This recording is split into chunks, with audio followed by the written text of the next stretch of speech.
मैं सबसे पहले उत्तर प्रदेश के अवाम को मुबारकबाद देता हूँ कि उन्होंने जो फैसला दिया है हम उसको रेस्पेक्ट करते हैं, उसको कबूल करते हैं।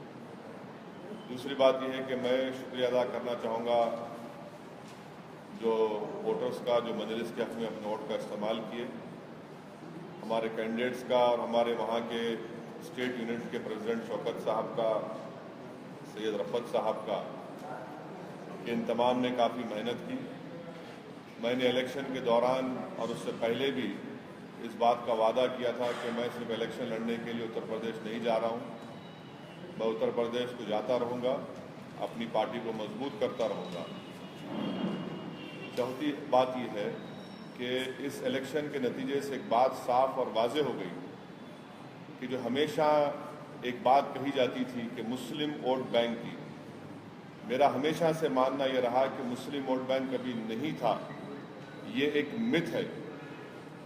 और इससे एक और बात साफ जाहिर हो गई कि जो इल्ज़ाम लगता था कि आपके लड़ने से वोट कट रहे हैं या स्पॉइलर हैं अब आप खुद बताइए कि 368 सीट्स खाली थे, मैं तो सिर्फ 35 सीट पर लड़ा और उन 35 सीट में बहुत से ऐसी सीट है जहां पर बीजेपी कामयाब नहीं हुई हमारे लड़ने की वजह से।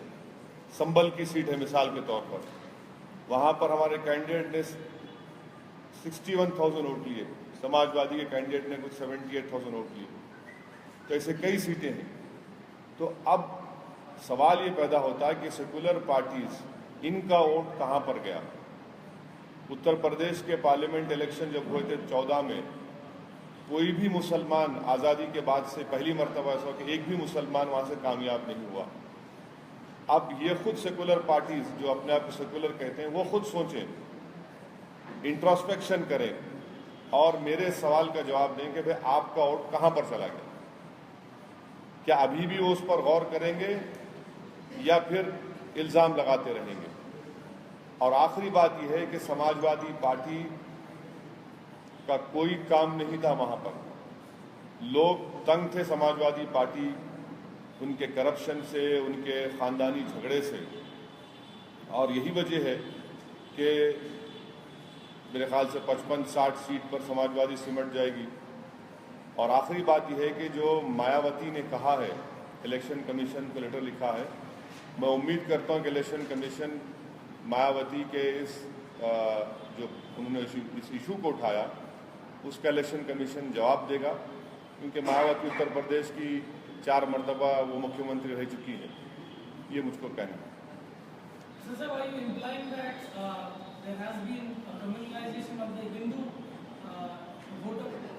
Well, I have always been stating this, that there was never and there will never be a Muslim vote bank. It has always been the opposite, because if there was a Muslim vote bank, the socio-education indicators of Muslim Uttar Pradesh would have been much better. Muzaffarnagar would not have happened. आपके तरफ से बिहार के बाद आपने मेहनत बहुत की यहाँ पे यूपी में, तो आपकी तरफ से आपकी पार्टी की तरफ से काम क्यों रही? अब ये तो एक बहुत बड़ा सब्जेक्टिव चीज़ है, यकीनन कहीं ना कहीं कमी रही होगी, मगर याद रखिए पहली मरतबा जब आप इलेक्शन लड़ रहे हैं तो वही मेरे सोच में ही नहीं था कि मैं इतनी बड़ी सीटें जीत जाऊंगा। मेरा मकसद ये था कि मैं लड़ूं इलेक्शन, अपनी पार्टी को मजबूत करूं, और अल्हम्दुलिल्लाह वो काम हो चुका है। कोशिश करते रहेंगे, ज़िंदगी जिद्दोजहद का नाम है।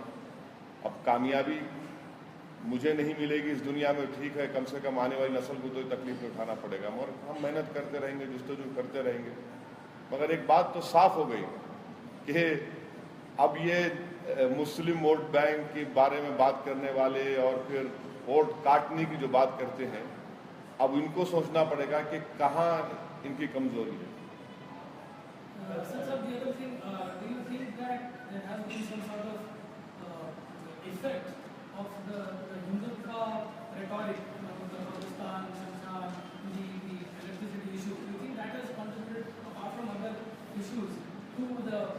Well, let me answer your question in this way. I am pretty much sure that majority of the Muslims have not voted for BJP. Now, what number that would be, I don't know. I'm not a psephologist, but I'm sure when the data comes out in a day or two, this will be proven right. Majority of the Muslims, maybe 80-90% would not have voted. The question that I'm asking is, despite that, how is BJP winning? So who's communal over here? Who's secular over here? Am I communal? Or am I secular? Or what am I? So when the data comes out in a day or two, it will be very clear. For example, you take the seat of Deoband. BJP has won from there. My candidate was not there. This is the question which all these so-called secular parties must answer. How did BJP win from there? Bareilly, how did BJP win from there? So this is a very important question which will really disturb the secular parties now. देखिए, मायावती उस state की 4 मर्तबा की मुख्यमंत्री हैं, रही है, और उन्होंने जो क्वेश्चन उठाया है, मैं उम्मीद करता हूं कि इलेक्शन कमीशन उनके इस क्वेश्चन का माकूल जवाब देगा।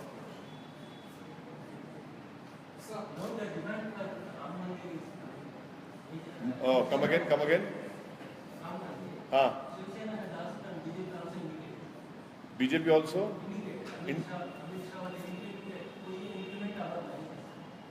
Well, you cannot do it because the matter is sub judice. The matter is pending in Supreme Court.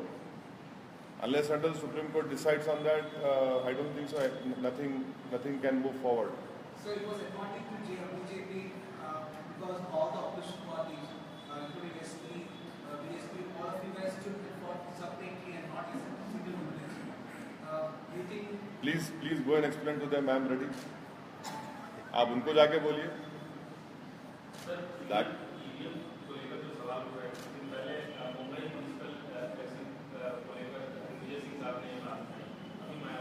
अरे छोड़िए, उसके बारे में जोकर है वो, उसके फोन से लेता हूँ, छोड़िए उसके बारे में, उसका नाम मत लीजिए, कम से कम यहाँ पर तो नहीं।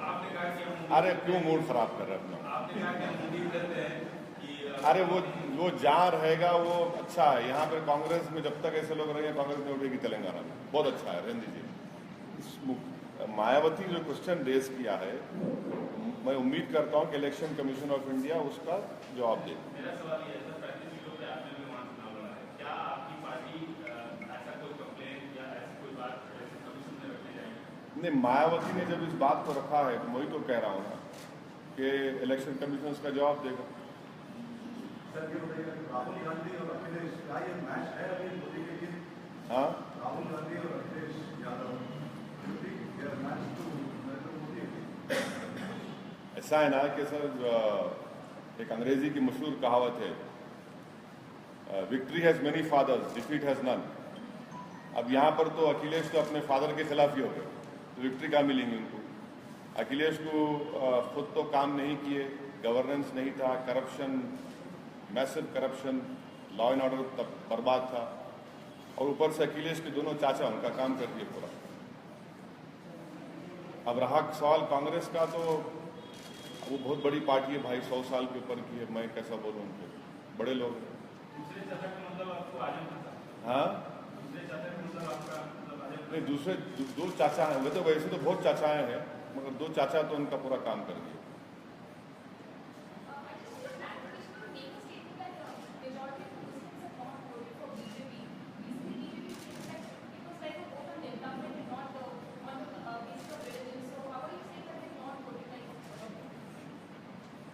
You see, when you say development, if you open a computer, the login name would be development, but the password is Hindutva.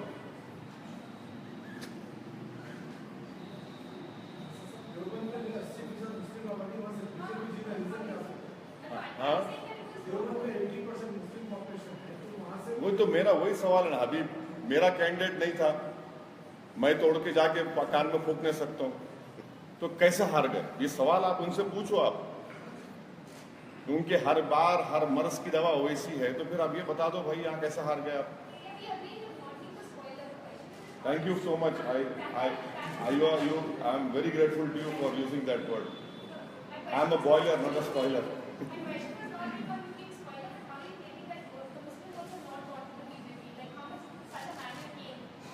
Well, the areas that I have gone to and the feedback which I have got so far, and also my own assessment, I am pretty much sure that majority of the Muslims are not voting for BJP. Because when you have a program of BJP which talks about Khabristan, Shamshan, closing down all slaughterhouses, which is not a very inclusive program. And that is why I say, but I'm sure when the data comes out, this will be proven also. अरे वो छोड़िए ना, वो ऐसा है ना, ये लोग ऐसे हैं कि जंग शुरू नहीं हुई तो हार जाते हो लोग। हमारा काम का तरीका ये कि जंग लड़ते रहना, आखिरी सांस तक लड़ना। ये लोग तो बुज़दिल लोग हैं, मैदान छोड़ के भागने वाले लोग हैं। लोग जंग नहीं शुरू हुई अभी 19 की, हार जाए, ठीक है, उन्होंने हार गए होंगे, मैं तो नहीं हारा, मैं तो लड़ते रहूंगा। My life is there, political life is there, we'll struggle, we'll strive, we'll work hard. That is what we are there, and unfortunately I'm a politician only, I don't have any other industries or factories to run. So I'll continue to work for my party, I'll work more hard. Definitely, this is a bigger challenge for me to go and work in UP and everywhere. BJP की सरकार बनेगी, क्या उम्मीद है सरकार की सरकार आप देखते हैं, तो हम तो ये उम्मीद करेंगे कि वो लोग अच्छा काम करेंगे, इंक्लूसिव डेवलपमेंट होगा, सिर्फ सबका साथ सबका विकास रहेगा। अब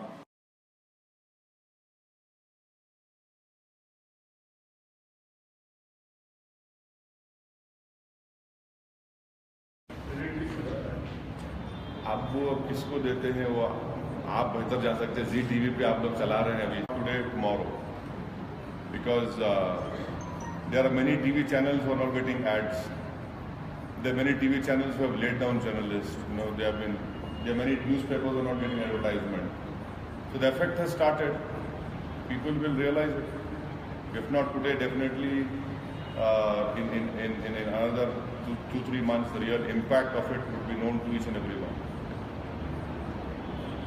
2019 के पार्लियामेंट के लिए आप यूपी में भी काम करेंगे? 2019 के आने वाले पार्लियामेंट के लिए अभी से यूपी में कुछ करेंगे क्या?